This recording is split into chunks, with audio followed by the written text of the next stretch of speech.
What's up, y'all? This your girl, Miss Maggie T with Atlanta Falcons Nation. If you're new to the channel, I want you to hit that subscribe button so you won't miss another post from me. But I want to go ahead and give you guys some news and updates. I have quite a bit to talk about this week because what in the world has been going on at the Atlanta Falcons facilities and things like that. But Jesus, it's been a heck of a week this week. So as you guys know, Takk Mckinley,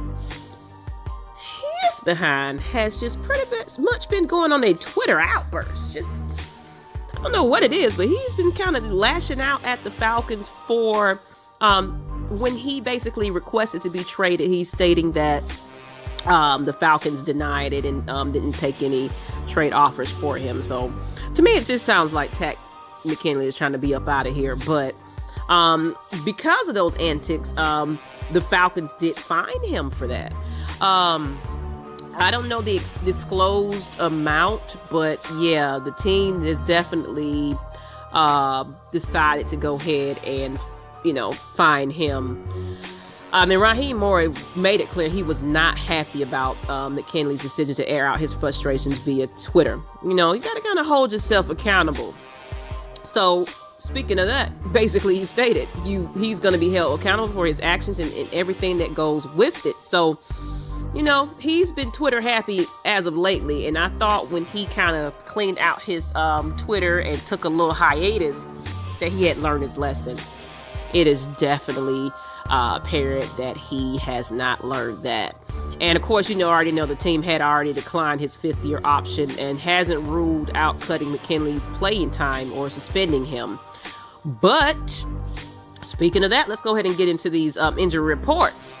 As you know, basically, the Takk McKinley actually has been ruled out for Sunday's game, though, against the Broncos. We do have also Dante Fowler. He was ruled out due to his hamstring, as well as cornerback Jordan Miller, his oblique, declared out.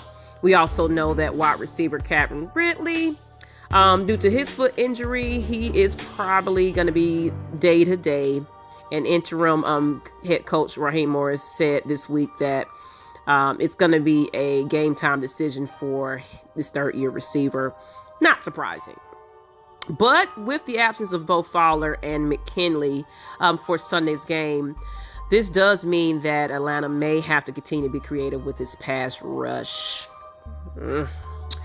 Takk McKinley, man. I can go all day about that, but I ain't gonna go there. I already know Matt Mike done did it. Everybody done did it.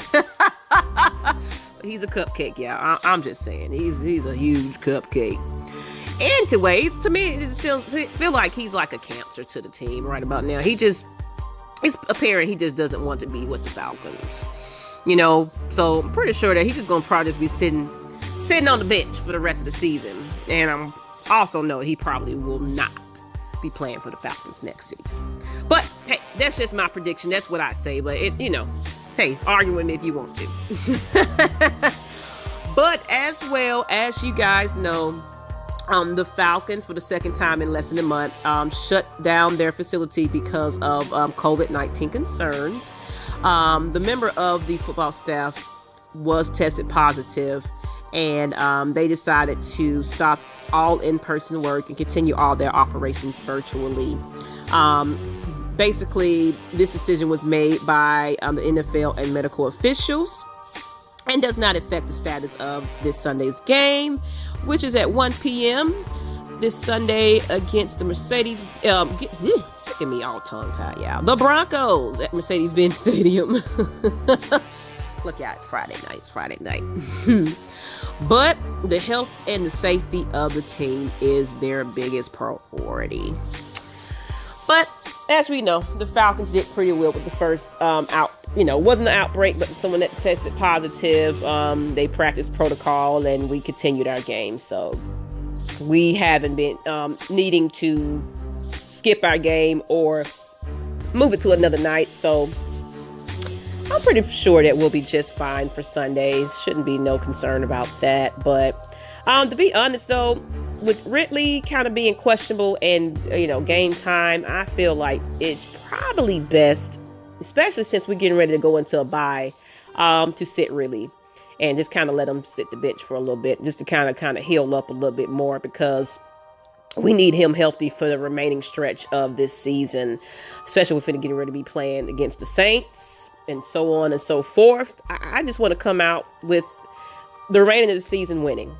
And I just love the what's been going on with Raheem Morris.